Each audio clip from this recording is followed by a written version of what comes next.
നമസ്കാരം. സ്റ്റെതസ്കോപ്പിൻ്റെ മറ്റൊരു എപ്പിസോഡിലേക്ക് വീണ്ടും സ്വാഗതം. പുരുഷൻ്റെ പ്രത്യുൽപാദനവുമായി ബന്ധപ്പെട്ട പ്രധാന അവയവമാണ് പ്രോസ്റ്റേറ്റ് ഗ്രന്ഥി. ഈ പ്രോസ്റ്റേറ്റ് ഗ്രന്ഥിക്ക് വരുന്ന അസുഖങ്ങളിൽ പ്രധാനപ്പെട്ടതാണ് പ്രോസ്റ്റേറ്റ് ക്യാൻസർ, അതിന് വരുന്ന വീക്കം, അണുബാധ എന്നിവയെല്ലാം.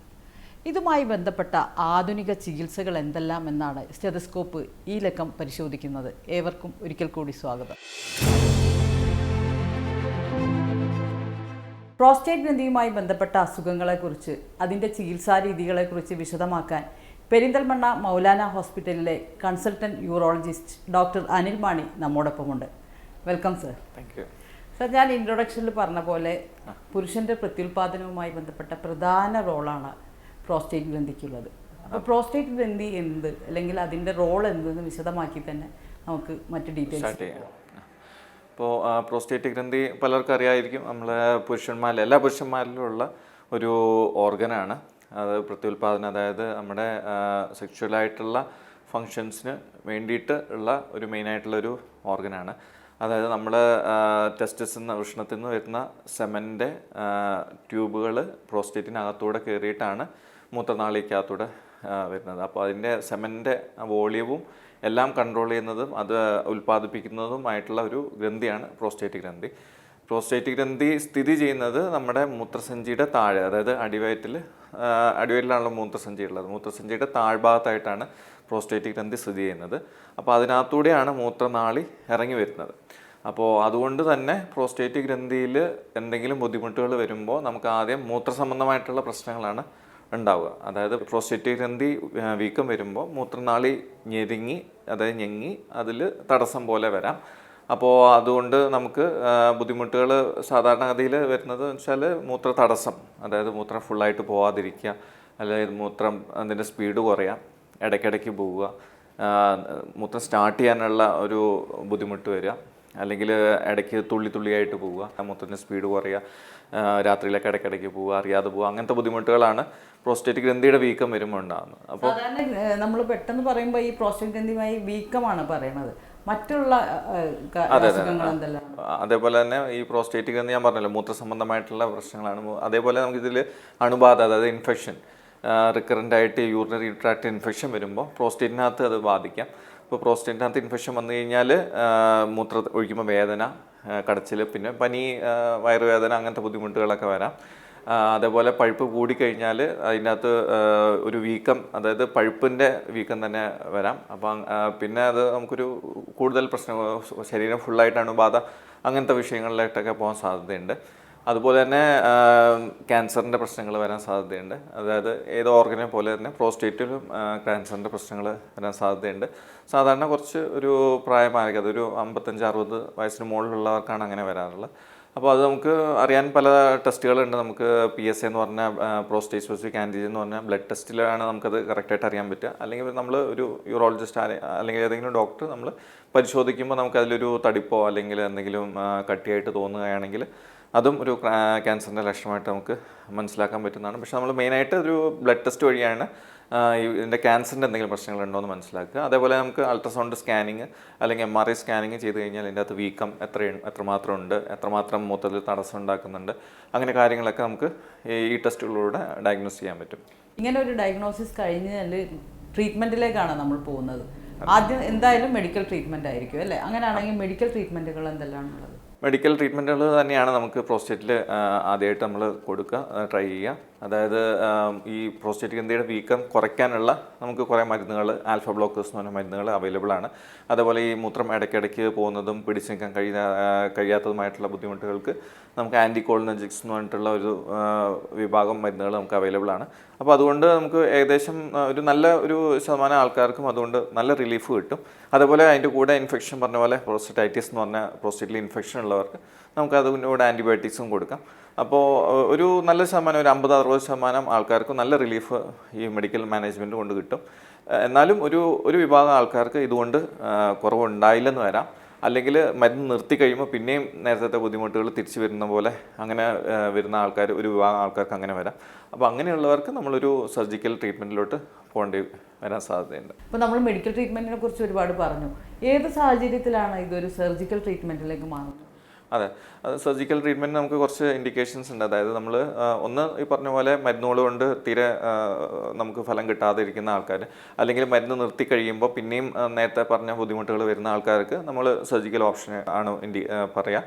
അല്ലെങ്കിൽ പിന്നെ നമുക്ക് ഈ മരുന്ന് കഴിച്ചുകൊണ്ടിരിക്കുമ്പോൾ ഇടയ്ക്കിടയ്ക്ക് യൂറിൻ ഇൻഫെക്ഷൻ വരിക, അങ്ങനത്തെ ബുദ്ധിമുട്ടുള്ളവർക്ക് നമ്മൾ സർജറി ചെയ്യേണ്ടി വരും. അല്ലെങ്കിൽ മൂത്രസഞ്ചിക്കകത്ത് കല്ല് വരിക, അതായത് തടസ്സം കൂടുമ്പോഴാണ് മൂത്രസഞ്ചിക്കകത്ത് കല്ല് വരിക. കല്ല് അങ്ങനെ വരുന്നതും ഒരു കൂടുതലായിട്ടുള്ള ഒരു തടസ്സം സൂചിപ്പിക്കുന്നതാണ്. അപ്പോൾ അങ്ങനെയുള്ളവർക്കും ഓപ്പറേഷൻ ചെയ്യണം. പിന്നെ ചില ആൾക്കാർക്ക് മൂത്രത്തിൽ ബ്ലഡ് പോകുന്ന ബുദ്ധിമുട്ട് വരാറുണ്ട്. ഇടയ്ക്കിടയ്ക്ക് ബ്ലഡ് പോവുക, നമ്മൾ മരുന്ന് കൊടുക്കുമ്പോൾ അത് കുറയേണ്ടതാണ്, എന്നാലും ചിലവർക്ക് മരുന്ന് കൊടുത്താലും ബ്ലഡ് ഇടയ്ക്കിടയ്ക്ക് വന്നുകൊണ്ടിരിക്കും. അപ്പം അങ്ങനെയുള്ളവർക്ക് നമ്മൾ ഓപ്പറേഷൻ ചെയ്യേണ്ടി വരും. പിന്നെ നേരത്തെ പറഞ്ഞ പോലെ ക്യാൻസർ ട്രീറ്റ്മെൻറ്റിന് ഐഡിയൽ ട്രീറ്റ്മെൻറ്റ് എന്ന് പറഞ്ഞാൽ നമ്മൾ സർജിക്കൽ, അതായത് നമ്മളത് എടുത്തു കളയാം. നമ്മൾ വീക്കം എടുത്തു കളയുന്ന പോലെയല്ല, നമ്മൾ ക്യാൻസറിൻ്റെ സർജിക്കൽ ട്രീറ്റ്മെൻറ്റ് എന്ന് പറയുമ്പോൾ നമ്മൾ പ്രോസ്റ്റേറ്റ് മൊത്തമായിട്ട് എടുത്തു കളയാം. അതായത് റാഡിക്കൽ പ്രോസ്റ്ററ്റക്ടമി എന്ന് പറഞ്ഞ ഓപ്പറേഷനാണ്. നമ്മൾ സാധാരണ ഉള്ള വീക്കത്തിന് നമ്മൾ ആ തടസ്സമുള്ള ഭാഗം മാത്രം എടുത്ത് കളഞ്ഞാൽ മതിയാവും മൂത്രം പോകാൻ വേണ്ടിയിട്ട്. പക്ഷേ ക്യാൻസറിൻ്റെ ട്രീറ്റ്മെൻറ്റ് അങ്ങനെയല്ല. ക്യാൻസറിൻ്റെ ട്രീറ്റ്മെൻറ്റ് നമ്മൾ ഫുള്ളായിട്ട് എടുത്ത് കളയാണ് ചെയ്യുന്നത്. ഇത് റാഡിക്കൽ പ്രോസ്റ്ററ്റക്ടമി എന്ന് പറഞ്ഞ ഓപ്പറേഷൻസാണ് ചെയ്യാൻ. ക്യാൻസറിൻ്റെ ട്രീറ്റ്മെൻറ്റ് പറയുമ്പോൾ ആളുകൾക്ക് പേടിയുള്ള കാര്യമാണ് പ്രോസ്റ്റേറ്റ് ക്യാൻസർ എന്ന് പറയുമ്പോൾ. അത് എത്രത്തോളം പേടിക്കേണ്ടതാണ്, അല്ലെങ്കിൽ അതൊരു ഏത് പ്രായത്തിലാണ് അത് പിടികൂടുന്നത്? പ്രായം എന്ന് പറഞ്ഞാൽ നമുക്ക് ഒരു സാധാരണ ഒരു 55 ഇയേഴ്സിന് മുകളിലുള്ളവർക്കാണ് ഈ പ്രോസ്റ്റേറ്റിൻ്റെ യൂഷ്വൽ സിംറ്റംസ് തന്നെ നമുക്ക് സ്റ്റാർട്ട് ചെയ്ത് തുടങ്ങാം. ക്യാൻസർ അതിലും കുറച്ചുകൂടെ ഒരു 60-65 വയസ്സിന് മുകളിലുള്ളവർക്കാണ് യൂഷ്വലി കണ്ടു തുടങ്ങുക. അതിൽ കുറവുള്ളവർക്കും വരാം, പക്ഷെ എന്നാലും കുറച്ചുകൂടെ റെയർ ആയിരിക്കും. അതേപോലെ പ്രോസ്റ്റേറ്റ് ക്യാൻസറിൻ്റെ ഒരു പ്രത്യേകത എന്ന് വെച്ചാൽ നമ്മൾ ഏർലി ഡിറ്റക്ഷൻ ചെയ്ത് കഴിഞ്ഞാൽ നല്ല ഒരു പ്രൊഗ്നോസിസ് ഉള്ള ഒരു ക്യാൻസർ തന്നെയാണ്, കറക്റ്റായിട്ടുള്ള ട്രീറ്റ്മെൻറ്റ് ചെയ്ത് കഴിഞ്ഞാൽ. അതായത് നമ്മൾ ഇപ്പോൾ അഡ്വാൻസ്ഡ് ആയിട്ടുള്ള ക്യാൻസർ വന്നു കഴിഞ്ഞാൽ പോലും ചില പേഷ്യൻസ് കുറേ കാലം സർവൈവ് ചെയ്ത്, അത് 5 കൊല്ലം 10 കൊല്ലമൊക്കെ സർവൈവ് ചെയ്യുന്ന നമുക്ക് ഇഷ്ടം പോലെ നമുക്ക് കാണിക്കാൻ പറ്റും അങ്ങനെ. അപ്പോൾ അത് കറക്റ്റായിട്ടുള്ള ട്രീറ്റ്മെൻറ്റ് എത്രയും പെട്ടെന്ന് ഡയഗ്നോസ് ചെയ്ത് എത്രയും പെട്ടെന്ന് നമുക്ക് അതിൻ്റെ ട്രീറ്റ്മെൻറ്റ് സ്റ്റാർട്ട് ചെയ്ത് കഴിഞ്ഞാൽ നല്ലൊരു സക്സസ്ഫുൾ ആയിട്ടുള്ള ട്രീറ്റ്മെൻറ്റ് തന്നെയാണ് പ്രോസ്റ്റേറ്റ് ക്യാൻസറിന് നമുക്ക് അവൈലബിൾ ആയിട്ടുള്ളത്. ഇപ്പോൾ ഈ 55 വയസ്സെന്ന് പറഞ്ഞല്ലോ, ഇപ്പോൾ ഓൾഡ് ഏജിലേക്ക് വരുന്ന അറൗണ്ട് ഇപ്പോൾ നമ്മളുടെ ലൈഫ് സ്പാൻ കൂടിയ ഒരു ഇതാണ് കേരളത്തിൽ പ്രത്യേകിച്ച്. ഇപ്പോൾ ഒരു 75-80 പ്രോസ്റ്റേറ്റ് ക്യാൻസർ ഐഡൻറ്റിഫൈ ചെയ്യുന്ന കേസ് സർജറി പോസിബിൾ ആണ്. എന്താണ് ട്രീറ്റ്മെൻറ്റ്? ആക്ച്വലി 75 ഇയേഴ്സിന് മുകളിൽ തന്നെയാണ്, 70-75 ഇയേഴ്സിന് മുകളിൽ തന്നെയാണ് നമുക്ക് യൂഷ്വലി ഈ ക്യാൻസറിൻ്റെ ഒരു അസുഖങ്ങൾ വരിക. അപ്പോൾ നമ്മൾ അതിന് ബേസിക്കലി അതിൻ്റെ ട്രീറ്റ്മെൻറ്റ് പ്രത്യേകിച്ച് ക്യാൻസറിൻ്റെ ഇതിൽ നമ്മൾ ട്രീറ്റ്മെൻറ്റ് ഡിസൈഡ് ചെയ്യുന്നത് പേഷ്യൻറ്റിൻ്റെ സർവൈവൽ എത്രത്തോളം ഉണ്ടെന്നുള്ള ഒരു ഫാക്ടർ വെച്ചിട്ടാണ്. അതായത് നമുക്ക് ഒരു പേഷ്യൻറ്റിന് ബാക്കിയുള്ള അസുഖങ്ങളുടെ കണക്ക് വെച്ചിട്ട് നമുക്ക് ഏകദേശം ഒരു എസ്റ്റിമേറ്റ് നമുക്ക് എടുക്കാൻ പറ്റും. അതായത് ഷുഗർ, പ്രഷർ, ഹാർട്ടിൻ്റെ അസുഖങ്ങൾ, സ്ട്രോക്ക്, അങ്ങനെ പല പല അസുഖങ്ങളുണ്ടെങ്കിൽ നമ്മൾ യൂഷ്വലി ക്യാൻസറിൻ്റെ ട്രീറ്റ്മെൻറ്റിന് വലിയൊരു ഇമ്പോർട്ടൻസ് കൊടുക്കില്ല. കാരണം ആ പേഷ്യൻസിന് വേറെ അസുഖങ്ങൾ കൊണ്ട് തന്നെ ബുദ്ധിമുട്ടുകൾ വരാനുള്ള സാധ്യതയുണ്ട്. അപ്പോൾ നമ്മൾ ഈ ക്യാൻസറിൻ്റെ ട്രീറ്റ്മെൻറ്റിനേക്കാളും കൂടുതലായിട്ട് അതിനോടാണ് നമുക്ക് ഒരു പ്രയോറിറ്റി കൊടുക്കേണ്ടത്. അല്ല, ഇപ്പം ഒരു ഹെൽത്തി ആയിട്ടുള്ള ഒരാളാണ്, അതിപ്പോൾ 75 വയസ്സാണെങ്കിലും കൂടി വേറെ പ്രശ്നങ്ങളൊന്നുമില്ല, നന്നായിട്ട് ഒരു അധ്വാനിക്കുന്ന ആളാണെങ്കിൽ, അല്ലെങ്കിൽ വീട്ടിൽ കൂടെ നടക്കുന്നതിനും ബുദ്ധിമുട്ടുകളൊന്നുമില്ല, ഹെൽത്ത് ഈ പ്രശ്നമല്ലാതെ വേറെ ഹെൽത്ത് പരമായിട്ടുള്ള വേറെ പ്രശ്നങ്ങളില്ലാത്ത പേഷ്യൻ്റ് ആണെങ്കിൽ നമുക്ക് ഐഡിയലി നല്ല ഒരു പ്രോസ്റ്റേറ്റ് ക്യാൻസറിൻ്റെ സർജിക്കൽ ട്രീറ്റ്മെൻറ്റ് ചെയ്ത് കഴിഞ്ഞാൽ നല്ല ഫലമുണ്ടാവും. അത് ഏജ് അതിന് ആക്ച്വലി ഒരു പ്രശ്നമേ അല്ല. നമ്മൾ ക്യാൻസറുമായി ബന്ധപ്പെട്ട കാര്യങ്ങളാണ് പറഞ്ഞത്. അപ്പോൾ വീക്കം നോർമലി എല്ലാവരിലും കാണുന്നതാണ്, പ്രോസ്റ്റേറ്റിൽ വരുന്നത്. വീക്കത്തിന് എങ്ങനെയാണ് സർജിക്കൽ പ്രൊസീജിയർ വരുന്നത്? നമ്മൾ ക്യാൻസറിൻ്റെ കാര്യം പറഞ്ഞു, പക്ഷെ നമ്മൾ സാധാരണ ക്യാൻസറിനെക്കാളും സാധാരണ കാണുന്നത് വെറുതെയുള്ള വീക്കം, അതായത് പ്രോസ്റ്റേറ്റോമെഗലി എന്ന് പറയുന്ന BPH എന്ന് പറയുന്ന അസുഖം, അത് ആണ് വളരെ കോമൺ ആയിട്ട് കാണുന്നത്. അതും ഈ പറഞ്ഞ പോലെ 55 വയസ്സിന് മുകളിലുള്ള ആൾക്കാരിലാണ് കാണുന്നത്. അപ്പോൾ അവർക്ക് ഞാൻ പറഞ്ഞു, അത് മെഡിക്കൽ ട്രീറ്റ്മെൻറ്റ് കഴിഞ്ഞ് കഴിഞ്ഞാൽ ഫലമില്ലാത്തവർക്ക് നമുക്ക് ഇപ്പോൾ കുറേയധികം പുതിയതായിട്ടുള്ള സർജിക്കൽ ഓപ്ഷൻസ് അവൈലബിൾ ആണ്. നമ്മൾ പണ്ട് മുതൽ ചെയ്തുകൊണ്ടിരുന്നത് ഈ TURP എന്ന് പറഞ്ഞ trans urethral resection of prostate എന്ന് പറഞ്ഞാൽ TURP എന്ന് പറഞ്ഞ സർജറിയാണ് ചെയ്തുകൊണ്ടിരിക്കുന്നത്. അത് വളരെ ടൈം ടെസ്റ്റഡ് ആയിട്ടുള്ള കുറേ കാലങ്ങളായിട്ട് 10-25 കൊല്ലങ്ങളായിട്ട് നമ്മൾ ചെയ്തു വരുന്ന ഓപ്പറേഷനാണ്. വളരെ സക്സസ്ഫുൾ ആയിട്ടുള്ള ഓപ്പറേഷനാണ്. അത് മൂത്രനാളിക്കകത്തൂടെ തന്നെ നമ്മൾ തടസ്സമുള്ള ഭാഗങ്ങൾ ചുരണ്ടിയെടുക്കുക അല്ലെങ്കിൽ കട്ട് ചെയ്തെടുക്കുക എന്ന ഓപ്പറേഷനാണ്. വേറെ മുറിവൊന്നും ഉണ്ടാവില്ല. ഒരു സക്സസ്ഫുൾ ആയിട്ട് ട്രീറ്റ്മെൻറ്റാണ്. പക്ഷേ അതിന് കുറച്ച് സൈഡ് എഫക്ട്സുകളുണ്ട്. അതായത് ഒന്ന്, നമ്മളത് ചെയ്യുമ്പോൾ ബ്ലഡ് ലോസ് വരാനുള്ള കുറച്ച് സാധ്യതകളുണ്ട്. 2, സെക്ഷൽ ആയിട്ടുള്ള കുറച്ച് സൈഡ് എഫക്ട്സ്, അതായത് ഈ സ്ഖലനം വരാതിരിക്കുക, സ്ഖലനത്തിൻ്റെ അളവ് സെമൻറ്റ് വോളിയം കുറയാം, അങ്ങനെ 2-3 സൈഡ് എഫക്ട്സ് ഇതിൻ്റെ കൂടെ വരാൻ സാധ്യതയുണ്ട്. അപ്പോൾ അതാണ് ഇപ്പോൾ നമ്മൾ അതിന് കൂടുതലായിട്ടുള്ള പുതിയ ടെക്നോളജിയിലോട്ട് പോകാനുള്ള മെയിൻ കാരണം. ഇപ്പോൾ പുതുതായിട്ട് നമുക്ക് ഇപ്പോൾ ലേസറിൻ്റെ അവൈലബിലിറ്റി ഉണ്ട്. അതായത് ഹോമിയം ലേസർ, തൂലിയം ലേസർ എന്ന് പറഞ്ഞാൽ ലേസർ കൊണ്ട് നമുക്ക് ഈ പറഞ്ഞ വീക്കം എടുത്ത് കളയാൻ പറ്റും. അപ്പോൾ അത് ഒന്ന് ബ്ലഡ് ലോസ് കുറവായിരിക്കും, അത് പെട്ടെന്ന് തന്നെ പേഷ്യൻറ്റിന് നമുക്ക് ഈ കത്തീറ്റർ മൂത്രത്തിൻ്റെ ട്യൂബ് എടുത്ത് മാറ്റാൻ പറ്റും. അതുപോലെ പെട്ടെന്ന് തന്നെ ഒരു നോർമൽ ലൈഫ് സ്റ്റൈലിലോട്ട് വരാൻ സാധിക്കുന്നത്. അതാണ് ലേസറിൻ്റെ ഒരു പ്രത്യേകത. പ്രത്യേകിച്ച് ഇപ്പോൾ നമുക്കറിയാം ഈ ഹാർട്ടിൻ്റെ പ്രശ്നങ്ങളും അല്ലെങ്കിൽ സ്ട്രോക്കിൻ്റെ പ്രശ്നങ്ങളുള്ളവർക്ക് ഈ ബ്ലഡ് ക്ലോട്ട് ആവാതിരിക്കാനുള്ള മരുന്നുകൾ, ബ്ലഡ് തിന്നേഴ്സ് കഴിക്കുന്ന ആൾക്കാരുണ്ടാവും. അപ്പോൾ അങ്ങനെയുള്ളവർക്കൊക്കെ ലേസർ കുറച്ചുകൂടെ ഒരു ബെറ്റർ ഓപ്ഷൻ ആയിരിക്കും. നമ്മുടെ റുട്ടീൻ TURP എന്ന് പറഞ്ഞ ഓപ്പറേഷനേക്കാളും കുറച്ചുകൂടെ ബെറ്റർ ആയിരിക്കും, കാരണം കുറച്ചുകൂടെ ബ്ലഡ് ലോസും എല്ലാം കുറവുണ്ടാകും. അതേപോലെ തന്നെ പ്രോസ്റ്റേറ്റിൻ്റെ വളർച്ച ചിലവർക്ക് പിന്നെയും വളർച്ച വരാൻ സാധ്യതയുണ്ട്.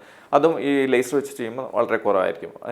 അതാണ് ഹോലപ്പ് അല്ലെങ്കിൽ തൂലപ്പ് എന്ന് പറഞ്ഞ ഓപ്പറേഷൻസ് നമുക്ക് അവൈലബിൾ ആണ്. പിന്നെ വേറൊരു കുറച്ചുകൂടെ പുതുതായിട്ട് വന്ന ടെക്നോളജിയാണ് നമുക്ക് യൂറോ ലിഫ്റ്റ് അല്ലെങ്കിൽ റിസം എന്ന് പറഞ്ഞ പ്രൊസീജിയേഴ്സ് അവൈലബിൾ ആണ്. അതിൽ തീരെ ഈ പറഞ്ഞ സെക്ഷൽ സൈഡ് എഫക്ട്സ് തീരെ ഇല്ല. അതേപോലെ അതൊരു ആക്ച്വലി ഒരു ഓപ്പറേറ്റീവ് പ്രൊസീജിയർ അല്ല. നമ്മൾ ഒരു മുത്തനാളിക്ക് അതൊരു ട്യൂബ് ഇട്ടിട്ട് ഒരു ക്ലിപ്പ് പോലത്തെ ഒരു സാധനം വെച്ചിട്ട് ഈ തടസ്സം മാറ്റുക, അതാണ് യൂറോ ലിഫ്റ്റ് എന്ന് പറയുന്നത്.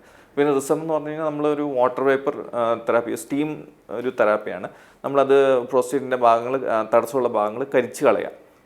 അത് ഉടനെ കരിയല്ല ചെയ്യുക, നമ്മൾ സ്റ്റീം ഇഞ്ചെക്ട് ചെയ്തിട്ട് അത് കാലക്രമേണ അത് അലിഞ്ഞു പോകുന്ന ഒരു തരം ഓപ്പറേഷൻസാണ്. അപ്പോൾ അത് മിനിമലി ഇൻവേസീവ് ആണ്, പേഷ്യൻറ്റിന് പെട്ടെന്ന് തന്നെ റിക്കവർ ചെയ്യാൻ പറ്റും. ഈ സെക്ഷലായിട്ടുള്ള പറഞ്ഞ സൈഡ് എഫക്ട്സ് ഒന്നും ഉണ്ടാവില്ല. അപ്പോൾ അതാണ് നമുക്ക് ഏറ്റവും പുതുതായിട്ടുള്ള ടെക്നോളജീസ്, യൂറോ ലിഫ്റ്റ്, റിസം എന്ന ടെക്നോളജീസ്. അതിൽ ഒരു പ്രശ്നം എന്ന് വെച്ചാൽ നമുക്ക് വല്ലാതെ വലിപ്പമുള്ള സർജറി പ്രോസ്റ്റേറ്റ്സ് നമുക്ക് ചിലപ്പോൾ അതിനകത്ത് ഫലം അധികം ഉണ്ടാവില്ല. ഒരു മോഡറേറ്റ് സൈസുള്ള ഒരു 40, 50, 60 cc വരെ ഉള്ള പ്രോസ്റ്റേറ്റ്സ് ഇതിൽ നമുക്ക് നല്ല റിലീഫ് ഉണ്ടാവും. അതുപോലെ പേഷ്യൻസിന് പെട്ടെന്ന് തന്നെ റിക്കവർ ചെയ്യാനും പറ്റും. അപ്പോൾ ഇത്തരം ലേസർ ട്രീറ്റ്മെൻ്റ് എല്ലാം പറഞ്ഞല്ലോ, ഇതിൻ്റെയൊക്കെ ഹോസ്പിറ്റൽ സ്റ്റേ എങ്ങനെയാണ്? ഡേ പ്രൊസീജിയറാണോ? എങ്ങനെയാണ് അതിൻ്റെ? ലേസർ ട്രീറ്റ്മെൻറ്റ് നമുക്ക് ഡേ പ്രൊസീജിയർ അല്ല, അത് നമുക്ക് ഒരു ഏകദേശം 2-3 ദിവസം ഹോസ്പിറ്റൽ അഡ്മിഷൻ ഉണ്ടാവും. യൂറോ ലിഫ്റ്റും റിസം തെറാപ്പിയും നമുക്ക് ഡേ പ്രൊസീജിയറായിട്ട് ചെയ്യാൻ പറ്റും, അല്ലെങ്കിൽ മാക്സിമം ഒരു 1 day സ്റ്റേ മതിയാവും. അതേപോലെ നോർമൽ ലൈഫിലോട്ട് വരാൻ പറ്റും. പിന്നെ നമുക്ക് ഇപ്പോൾ വളരെ വലിയ പ്രോസ്റ്റേറ്റ് ആണെങ്കിൽ നമുക്കിപ്പോൾ ലേറ്റസ്റ്റ് ആയിട്ടുള്ള റോബോട്ടിക് സർജറീസ് അവൈലബിൾ ആണ്. അതായത് കീഹോളായിട്ട് നമ്മൾ വയറിനകത്തൂടെ പ്രോസ്റ്റേറ്റ് എടുത്ത് കളയാം. അതിന് സിമ്പിൾ പ്രോസ്റ്റേറ്റക്ടമി എന്ന് പറയും. അത് സാധാ നോർമൽ BPH ഉള്ള വീക്കത്തിനുള്ളത്. പിന്നെ അതുപോലെ തന്നെ നമുക്ക് ക്യാൻസറിന് ഞാൻ പറഞ്ഞ പോലെ റാഡിക്കൽ പ്രോസ്റ്റേറ്റക്ടമി എന്ന് പറഞ്ഞ ഓപ്പറേഷൻ, അത് നമുക്ക് ഈ റോബോട്ടിക് സർജറി വഴി കീഹോളായിട്ട് ചെയ്യാൻ പറ്റും. അത് നമുക്ക് ലേറ്റസ്റ്റ് ആയിട്ട് ഇപ്പോൾ അവൈലബിൾ ആയിട്ടുള്ള ഓപ്ഷനാണ്. അപ്പോൾ ഈ റോബോട്ടിക് സർജറിയുടെ അഡ്വാൻറ്റേജസ് എന്താണെന്ന് വെച്ചാൽ നമുക്ക് വളരെ മിനിമലി ഇൻസിഷനൊക്കെ വളരെ മിനിമലായിരിക്കും. പേഷ്യൻസിന് പെട്ടെന്ന് തന്നെ ഒരു നോർമൽ ലൈഫ് സ്റ്റൈലിലോട്ട് വരാൻ പറ്റും. ഈ റാഡിക്കൽ പ്രോസ്റ്റക്ടമി എന്ന് പറയുന്ന ഓപ്പറേഷൻ നമുക്ക് അത് കഴിഞ്ഞിട്ട് ഒരു 3 ആഴ്ചയോളം നമുക്ക് സാധാരണ നമ്മൾ ട്യൂബ് ഇടാറുണ്ട്. ഇതിൽ നമുക്ക് റോബോട്ടിക് സർജറിയിൽ കുറച്ചുകൂടെ പെട്ടെന്ന് ട്യൂബ് എടുത്ത് മാറ്റാൻ പറ്റും. അതുപോലെ ചിലവർക്ക് യൂറിൻ ലീക്കിൻ്റെ പ്രശ്നങ്ങൾ റാഡിക്കൽ പ്രോസ്റ്റക്ടമി കഴിയുമ്പോൾ നോർമൽ ഓപ്പറേഷനിൽ, അതായത് ഓപ്പൺ ആയിട്ടുള്ള ഓപ്പറേഷനിൽ ഒരു നല്ല ശതമാനം ആൾക്കാർക്ക് ലീക്കിൻ്റെ പ്രശ്നങ്ങൾ വരാറുണ്ട്. ഈ റോബോട്ടിക് സർജറിയിലാണെങ്കിൽ നമുക്കിത് വളരെ കുറവാണ്, ഇല്ലയെന്ന് തന്നെ പറയാം. അപ്പോൾ അതൊക്കെയാണ് ഇതിൻ്റെ അഡ്വാൻറ്റേജസ്. പിന്നെ നമുക്കിപ്പോൾ ഇന്ത്യൻ മെയ്ഡായിട്ടുള്ള റോബോട്ട്സ് നമുക്ക് അവൈലബിൾ ആണ്. അപ്പോൾ അതിൽ കുറച്ചുകൂടെ നമുക്ക് ഈ കോസ്റ്റിൻ്റെ കാര്യത്തിലും കുറച്ചുകൂടെ നല്ല ബെനിഫിഷ്യൽ ആയിരിക്കും. പേഷ്യൻസിന് കുറച്ചുകൂടെ അഫോർഡബിൾ ആയിട്ടുള്ള ട്രീറ്റ്മെൻറ്റ് നമുക്ക് കൊടുക്കാൻ പറ്റുന്നതാണ്. ഇപ്പോൾ എല്ലാത്തരം ട്രീറ്റ്മെൻറ്റുകൾക്കും റോബോട്ടിക് സർജറി പ്രിഫർ ചെയ്യുന്നുണ്ടല്ലോ. അപ്പോൾ ആളുകളെ സംബന്ധിച്ചിടത്തോളം ഇത് അഫോർഡബിൾ ആണോ? അതിപ്പോൾ നമുക്ക് റോബോട്ടിക് സർജറി ഇപ്പോൾ ഇന്ത്യയിൽ വന്നിട്ട് തന്നെ കുറേ 10 വർഷത്തിന് മുകളിലായി. യൂഷ്വലി നമ്മൾ ഇപ്പോൾ യൂസ് ചെയ്തുകൊണ്ടിരുന്നത് US മെയ്ഡ് ആയിട്ടുള്ള റോബോട്ട്സ് ആയിരുന്നു. ഡാവിഞ്ചി എന്നൊക്കെ പറയുന്ന കമ്പനിയുടെ റോബോട്ട്സ് ആയിരുന്നു. വളരെ കോസ്റ്റ്ലി ആയിട്ടുള്ള റോബോട്ട്സ് ആണ്. അതായത് മോർ ദാൻ 15-20 crores മെഷീൻസാണ് യൂസ് ചെയ്തത്. ഇപ്പോൾ നമുക്ക് ഇപ്പോൾ ബേസിക്കലി നമ്മുടെ മേക്ക് ഇൻ ഇന്ത്യ ഇതിൻ്റെ ഭാഗമായിട്ട് നമുക്ക് ഇന്ത്യൻ മെയ്ഡ് ആയിട്ടുള്ള റോബോട്ട്സ് SSI എന്ന് പറഞ്ഞ കമ്പനിയുടെ റോബോട്ട് അവൈലബിൾ ആണ്. അതുകൊണ്ട് തന്നെ അതിൻ്റെ നമുക്ക് കോസ്റ്റ് ബെനിഫിറ്റും വളരെ കൂടുതലാണ്. അതായത് അതിൻ്റെ നമുക്കിപ്പോൾ സാധാരണ റോബോട്ടിക് സർജറിയിൽ ഒരു 1 to 1.5 lakh എക്സ്ട്രാ നമുക്ക് പേ ചെയ്യേണ്ടി വരാറുണ്ട്. അപ്പോൾ ഇതിൻ്റെ ഒരു 1/3 കോസ്റ്റിൽ നമുക്ക് ചെയ്യാൻ പറ്റുന്നതാണ് അതിൻ്റെ ഒരു പ്രത്യേകത. അതുപോലെ തന്നെ ഇന്ത്യൻ മെയ്ഡ് ആണെങ്കിൽ കൂടെ അതിന് ടെക്നോളജിക്കലി കുറച്ചുകൂടെ അഡ്വാൻസ്ഡ് ആണ്. അതായത് സെയിം മറ്റേ റോബോട്ട്സിൻ്റെ അതേ ഫീച്ചേഴ്സും പ്ലസ് അഡ്വാൻസ്ഡ് ആയിട്ടുള്ള കുറച്ചുകൂടെ ഫീച്ചേഴ്സ് അവൈലബിൾ ആണ്.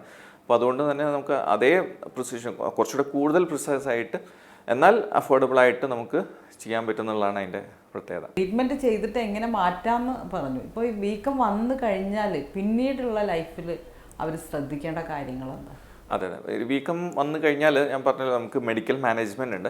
മെഡിക്കൽ മാനേജ്മെൻറ്റ് അതായത് മരുന്നുകൾ കഴിക്കുമ്പോൾ തന്നെ പേഷ്യൻസ് കുറച്ച് കാര്യങ്ങൾ ശ്രദ്ധിക്കേണ്ടതുണ്ട്. ഒന്നാമത് ബേസിക്കലി ഫ്ലൂയിഡ് ഇൻടേക്കിനെ കുറിച്ചാണ് ഏറ്റവും കൂടുതൽ ശ്രദ്ധിക്കേണ്ടത്. നമ്മുടെ ഒരു ഫ്ലൂയിഡ് ഇൻടേക്ക് ഒരു 2 ലിറ്റേഴ്സ് കണക്കാക്കിയിട്ട് നമ്മൾ എപ്പോഴും പോകുക എന്നുള്ളതാണ്.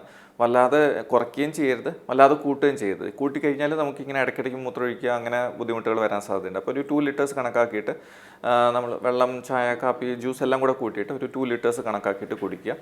അതേപോലെ തന്നെ ബെവറേജസ് അതായത് ചായ, കാപ്പി, അതായത് ജ്യൂസുകളുടെ എണ്ണം കുറച്ച് കുറയ്ക്കുക. നമ്മൾ സാധാ വെള്ളത്തിനേക്കാളും ഇത് കൂടുതൽ കുടിച്ചു കഴിഞ്ഞാൽ നമുക്ക് അത് ഈ പ്രോസ്റ്റേറ്റിനെ ഇറിറ്റേറ്റ് ചെയ്യാനും ഈ ഇങ്ങനത്തെ സിംറ്റംസ് അതായത് ഇടയ്ക്കിടയ്ക്ക് മൂത്രമൊഴിക്കാനുള്ള സിംറ്റംസ് കുറച്ച് കൂടാൻ സാധ്യതയുണ്ട്. അപ്പോൾ ഈ ബെവറേജസിൻ്റെ സ്പെഷ്യലി ചായ, കാപ്പിയുടെ എണ്ണം കുറയ്ക്കുക. അതേപോലെ കഫിനേറ്റഡ് ആയിട്ടുള്ള എല്ലാ ബെവറേജസിൻ്റെയും എണ്ണം കുറയ്ക്കുക. അതേപോലെ എയറേറ്റഡ് ആയിട്ടുള്ള ബെവറേജസും അധികം കഴിക്കാതിരിക്കുന്നതാണ് നല്ലത്. എങ്ങനെയാണെങ്കിലും ഒരു 2 ലിറ്റർ അതെ 2 ലിറ്റേഴ്സ് കണക്കാക്കിയിട്ട് കുടിക്കുന്നതായിരിക്കും ബെസ്റ്റ്. അപ്പോൾ നമുക്ക് അത് കുറേയില്ല, എന്നാൽ വല്ലാതെ കൂട്ടി കഴിഞ്ഞാൽ പ്രശ്നങ്ങൾ ഒഴിവാക്കാനും പറ്റും. അതേപോലെ കിടക്കുന്നതിന് മുമ്പായിട്ട് നൈറ്റ് ടൈമിൽ അധികം വെള്ളം കുടിക്കാതിരിക്കുക. ഒരു 7 o'clock ശേഷം രാത്രി ഭക്ഷണത്തിന് ശേഷമൊക്കെ കുറച്ച് വെള്ളം കുടിക്കുക. എന്തെങ്കിലും മരുന്നൊക്കെ കഴിക്കുകയാണെങ്കിൽ ഒരു 1/4 of a ഗ്ലാസ് എടുത്ത് കുടിച്ചിട്ട് നമ്മൾ അതിന് ശേഷം കുടിക്കാതിരിക്കുക. ഈ 2 ലിറ്റേഴ്സ് എന്ന് പറയുന്നത് നമ്മൾ മോർണിംഗ് ടൈമിൽ കുടിക്കുന്നതാണ് നല്ലത്. അപ്പോൾ നമുക്ക് ഈ രാത്രി ഇടയ്ക്കിടയ്ക്ക് എണീക്കുക അങ്ങനത്തെ ബുദ്ധിമുട്ടുകളൊക്കെ ഉണ്ടെങ്കിൽ അത് നന്നായിട്ട് കുറയ്ക്കാൻ പറ്റും. പിന്നെ നമുക്ക് വേറെ എന്തെങ്കിലും ഈ ഹാർട്ടിൻ്റെ ഇഷ്യൂസൊക്കെ ഉണ്ടെങ്കിൽ അത് ആദ്യം തന്നെ കറക്റ്റ് ചെയ്യുക എന്നുള്ളതാണ്. കാരണം ഇല്ലെങ്കിൽ നമുക്ക് ഈ ഹാർട്ടിൻ്റെ ഇഷ്യൂ ഉള്ളവർക്ക് രാവിലെ പ്രശ്നങ്ങളൊന്നും ഉണ്ടാവില്ല. കിടന്നു കഴിയുമ്പോൾ നമ്മുടെ ശരീരത്തിലുള്ള ജലാംശം മുഴുവൻ കാലിലോട്ടും ഒക്കെ വന്നു കഴിഞ്ഞാൽ പിന്നെ നമുക്ക് ഇടയ്ക്കിടയ്ക്ക് മൂത്രം എണീറ്റ് പോകേണ്ടി വരും. അങ്ങനെ ഒരു പ്രശ്നങ്ങൾ വരാറുണ്ട്. അപ്പോൾ ഹാർട്ടിൻ്റെ എന്തെങ്കിലും ഇഷ്യൂസൊക്കെ ഉണ്ടെങ്കിൽ അത് ആദ്യം കറക്റ്റ് ചെയ്യണം. അപ്പോൾ തന്നെ നമുക്ക് ഈ കുറേ യൂറിനറി ഇഷ്യൂസ് കുറഞ്ഞ് നിൽക്കുന്നതായിട്ട് കാണാൻ പറ്റും. പിന്നെ ഡയബറ്റീസ് ഉണ്ടെങ്കിലും അതൊക്കെ ഷുഗറൊക്കെ ഒരു നല്ല നോർമൽ ലെവലിൽ കൺട്രോൾ ചെയ്യുക. അപ്പോഴും ഷുഗർ കൂടുതലുണ്ടെങ്കിലും ഈ പറഞ്ഞ ഇഷ്യൂസ് മൂത്രം ഇടയ്ക്കിടയ്ക്ക് പോവുക അങ്ങനത്തെ ബുദ്ധിമുട്ടുകളുണ്ടാകും. അപ്പോൾ ഇതൊക്കെ കൺട്രോൾ ചെയ്യുക. പ്ലസ് പറഞ്ഞ മെഡിക്കൽ മാനേജ്മെൻറ്റ് ചെയ്ത് കഴിഞ്ഞാൽ നല്ലൊരു നോർമൽ ലൈഫ് സ്റ്റൈലിലോട്ട് നമുക്ക് എത്തിച്ചേരാൻ പറ്റും. അതുപോലെ തന്നെ ഇൻഫെക്ഷനുമായി ബന്ധപ്പെട്ട കാര്യങ്ങൾ പറയുമ്പോൾ ഇൻഫെക്ഷനെ നമ്മൾ അതെ ഇൻഫെക്ഷൻ വരുമ്പോൾ നമ്മൾ ഏറ്റവും ഫസ്റ്റായിട്ട് നമ്മൾ നോക്കേണ്ടത് മൂത്രം ഒഴിക്കുന്നതിൽ എന്തെങ്കിലും ബുദ്ധിമുട്ടുകൾ മൂത്രം തടസ്സം നിൽക്കാതിരിക്കുക എന്നുള്ളതാണ്. മൂത്രം തടസ്സം നിന്ന് കഴിയുമ്പോഴാണ് ഈ ഇടയ്ക്കിടയ്ക്ക് ഇൻഫെക്ഷൻസ് വരിക. അപ്പോൾ ഒന്നാമതായിട്ട് അതിന് പ്രോസ്റ്റേറ്റിൻ്റെ ഇഷ്യൂസ് എന്തെങ്കിലും ഉണ്ടെങ്കിൽ ആദ്യം അത് ക്ലിയർ ചെയ്യുക. അപ്പോൾ തന്നെ ഈ ഇൻഫെക്ഷൻ്റെ ഇഷ്യൂസ് നമുക്ക് നല്ലൊരു രീതിയിൽ കുറയ്ക്കാൻ പറ്റും. പിന്നെ ആൻറ്റിബയോട്ടിക്സ് നമ്മൾ ഇപ്പം ക്രോണിക്കായിട്ട് ഇൻഫെക്ഷൻ വരികയാണെങ്കിൽ ഒരു ചെറിയ ഡോസിൽ അത് ഡോക്ടറെ കണ്ടു കഴിഞ്ഞാൽ അവർ പറഞ്ഞു തരും. ചെറിയ ഡോസിലൊരു ഇൻഫെക്ഷൻസ് ഉണ്ടെങ്കിൽ ചെറിയ ഡോസിൽ ആൻറ്റിബയോട്ടിക്സ് കുറച്ച് നാൾ മേ ബി 1 or 2 months ചെറിയ ഡോസിൽ ആൻറ്റിബയോട്ടിക്സ് കഴിച്ചു കഴിഞ്ഞാൽ നല്ല വ്യത്യാസങ്ങളുണ്ടാവും. ഇത്രയും കാര്യം പറയുമ്പോൾ പൊതുവെ പ്രോസ്റ്റേറ്റ് വരുന്ന എന്തൊരു അസുഖം ആളുകൾക്ക് പേടിയാണെന്ന് പറഞ്ഞല്ലോ. അത് അവരുടെ വിവാഹ ജീവിതത്തെ അല്ലെങ്കിൽ മുന്നോട്ടുള്ള ഭാവിയിലുള്ള ജീവിതത്തെ ബാധിക്കുന്നുള്ള ഒരു തെറ്റിദ്ധാരണ ആളുകളുടെ ഇടയിലുണ്ട്. അത് എത്രത്തോളം ശരിയാണ്? അത് പ്രോസ്റ്റേറ്റും ആക്ച്വലി ഈ ബലക്കുറവ് അല്ലെങ്കിൽ റെക്ടൽ ഡിസ്ഫങ്ഷനുമായിട്ട് ഡയറക്റ്റ് ഒരു കോറിലേഷനൊന്നുമില്ല. എന്നാലും ചില മരുന്നുകൾ ഈ പറഞ്ഞ മരുന്നുകൾ കഴിക്കുമ്പോൾ ചിലവർക്ക് ഈ സെമൻ്റെ വോളിയം കുറയുക അങ്ങനത്തെ ഒരു ഇഷ്യൂസ് വരാൻ സാധ്യതയുണ്ട്. ബലക്കുറവ് ഡയറക്റ്റായിട്ട് പ്രോസ്റ്റേറ്റായിട്ട് ബന്ധമില്ല. സെമൻ്റെ വോളിയം ആയിട്ട് നല്ല ബന്ധമുണ്ട്. കാരണം ഞാൻ പറഞ്ഞല്ലോ അതിൻ്റെ ട്യൂബ് ഇതിനകത്തൂടെയാണ് വരുന്നത്. അതേപോലെ അതിൻ്റെ വോളിയം കൂട്ടുന്ന ഇതൊക്കെ വരുന്നത് പ്രോസ്റ്റേറ്റിൻ്റെ ഗ്രന്ഥിക്കകത്തു നിന്നാണ്. അപ്പോൾ അതിൻ്റെ വോളിയത്തിൻ്റെ സംബന്ധമായിട്ടുള്ള ഇഷ്യൂസ് വരാൻ സാധ്യതയുണ്ട്. പ്രത്യേകിച്ച് മരുന്നുകൾ കഴിക്കുമ്പോൾ അല്ലെങ്കിൽ നമ്മൾ ഓപ്പറേഷൻസ് ചെയ്യുമ്പോൾ അതായത് TURP എന്ന് പറഞ്ഞ ഓപ്പറേഷൻ ചെയ്യുമ്പോൾ അതിന് ശേഷം മൂത്രനാളിയിൽ കൂടെ വരുന്ന ഈ സെമൻ്റെ വോളിയത്തിന് കുറവ് വരാൻ സാധ്യതയുണ്ട്. അല്ലാതെ ഡയറക്റ്റ്ലി ബലക്കുറവ് അല്ലെങ്കിൽ ബന്ധപ്പെടാനുള്ള ബുദ്ധിമുട്ടുമായിട്ട് ഡയറക്റ്റായിട്ട് ബന്ധം പ്രോസ്റ്റേറ്റ് അസുഖത്തിനില്ല. നമ്മൾ ഇത്രയും കാര്യങ്ങൾ പറഞ്ഞതിൽ നിന്ന് പബ്ലിക്കിനോട് എന്തെങ്കിലും അഡ്വൈസ് എന്താണ് ഡോക്ടർക്ക് കൊടുക്കാനുള്ളത്? പ്രത്യേകിച്ച് കുറച്ച് പ്രായമായവർക്ക് മൂത്ര സംബന്ധമായിട്ടുള്ള ഇഷ്യൂസ് ഉണ്ടെങ്കിൽ നമ്മളതൊരു എല്ലാവരും ഒരു കൺസെപ്ഷനാണ്. അതായത് പ്രായം കൂടുമ്പോൾ മൂത്രത്തിന് ഇങ്ങനെ ബുദ്ധിമുട്ടുകൾ വരും, അതിനിപ്പോൾ ഒന്നും പ്രത്യേകിച്ചൊന്നും ചെയ്യാൻ പറ്റില്ല അങ്ങനെ വിചാരിച്ചിരിക്കാതെ നമ്മളൊരു യൂറോളജിസ്റ്റിനെ അല്ലെങ്കിൽ ഡോക്ടറെ പോയി കണ്ടു കഴിഞ്ഞാൽ നമുക്ക് ഈ പ്രോസ്റ്റേറ്റ് സംബന്ധമായിട്ടുള്ള ഇഷ്യൂസ് ആണെങ്കിൽ നല്ല റിലീഫ് കിട്ടും. അല്ലാതെ നമ്മളത് ഒരു ചികിത്സിക്കാൻ പറ്റാത്ത ഒരു അസുഖമാണെന്ന് വിചാരിച്ചിട്ട് കൊണ്ട് നടക്കേണ്ട കാര്യമില്ല. അപ്പോൾ അങ്ങനെ എന്തെങ്കിലും ബുദ്ധിമുട്ടുണ്ടെങ്കിൽ നമ്മളൊരു യൂറോളജിസ്റ്റിനെ കണ്ടു കഴിഞ്ഞാൽ അതിനായിട്ടുള്ള ടെസ്റ്റുകൾ ചെയ്ത് നമുക്ക് കറക്റ്റായിട്ടുള്ള മരുന്നുകൾ കഴിച്ചു കഴിഞ്ഞാൽ നല്ല വ്യത്യാസങ്ങളുണ്ടാവും. അതേപോലെ വേറൊരു കാര്യം എന്ന് വെച്ചാൽ 55 വയസ്സിന് മുകളിലുള്ളവർ പുരുഷന്മാർ PSA എന്ന് പറഞ്ഞ ടെസ്റ്റ് ചെയ്യുന്നത് എപ്പോഴും നല്ലതാണ്, കൊല്ലത്തിലൊരിക്കൽ. കാരണം പ്രോസ്റ്റേറ്റ് ക്യാൻസർ നമുക്ക് എത്രയും പെട്ടെന്ന് കണ്ടുപിടിച്ച് കഴിഞ്ഞാൽ അതിൻ്റെ ട്രീറ്റ്മെൻറ്റ് എളുപ്പമാണ്, അതിൻ്റെ റിസൾട്ട്സും വളരെ നല്ലതാണ്. അപ്പോൾ ഏർലി സ്റ്റേജസിൽ പ്രോസ്റ്റേറ്റ് ക്യാൻസറിന് ഒരു ലക്ഷണവും ഉണ്ടാവില്ല. നമുക്ക് ഈ PSA എന്ന് പറഞ്ഞ ടെസ്റ്റ് ചെയ്താൽ മാത്രമേ മനസ്സിലാവുള്ളൂ. അപ്പോൾ പ്രത്യേകിച്ച് ഒരു 55 വയസ്സിന് മുകളിലുള്ളവർക്ക് വർഷത്തിലൊരിക്കൽ PSA ടെസ്റ്റ് ചെയ്യുക. എന്തെങ്കിലും മൂത്ര സംബന്ധമായിട്ടുള്ള ബുദ്ധിമുട്ടുണ്ടെങ്കിൽ ഉടനെ തന്നെ യൂറോളജിസ്റ്റിനെ കാണാം.